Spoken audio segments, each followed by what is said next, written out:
And now it's time for We Told You So, Episode 6. Do you remember how for months now people like myself have been trying to warn leftists and third-party voters that Jill Stein is a Russian asset and a hypocrite? The fact that she does absolutely nothing for 4 years and then shows up right before an election to be like, vote for me, it'll be great! And then all she does is just peel votes away from the Democrat? It happened in 2016 and so many people felt so ashamed of themselves for voting for Jill Stein. And yet an average of 30 to 50,000 people per state did it all over again. Fucking goldfish. All she did was show up, pretend to care about G-Side over in the Middle East, take in your donation money, and now she's gone. But don't worry, if she's still around in 4 years, she'll show up again so you can make the same dumb decision all over again. Remember when we told you guys that she was at the head table of a Russian fundraiser with Putin and treasonous Michael Flynn? You know, the guy who started the movement in Hamtramck and in Michigan for Muslims to abandon the Democrats, which partially led to their downfall in the election? Funny how we kept telling you all these people were funded by the GOP and yet none of you cared. You wanted to vote for Jill Stein to make a statement and teach the Democrats a lesson. Such a wonderful plan that has never worked once. Remember how there were tons of users on this app who said they were Jill Stein voters in 2016 and they were trying to warn you not to vote for her again? Remember how so many people on this app were trying to warn you not to vote third party because of what would happen?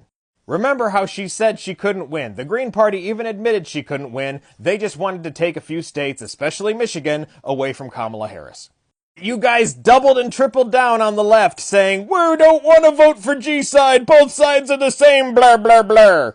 People are now coming out to say they didn't realize that Donald Trump told Netanyahu that he wants Israel to finish and win the war. And that he doesn't give two shits about the Palestinians, which I've said multiple hundred fucking times. These people who said they wanted to vote for Jill Stein because they couldn't vote for a G-Side supporter, even though Kamala Harris is the VP and foreign policy has nothing to do with her job, still went and threw your vote in the trash anyway. Now you got somebody who's actively going to destroy that country that you pretended to care about. Also, you could get a few extra clicks. It's funny how so many of you ended up just having the same motives as mainstream media.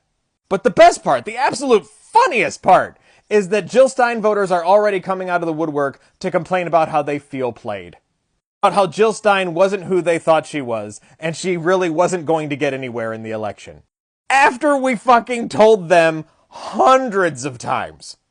And the people who voted for Jill Stein are now suddenly realizing her entire plan was just to grift off of you and steal your votes away from the Democrats. And once again, it worked perfectly, because you were all so goddamn gullible.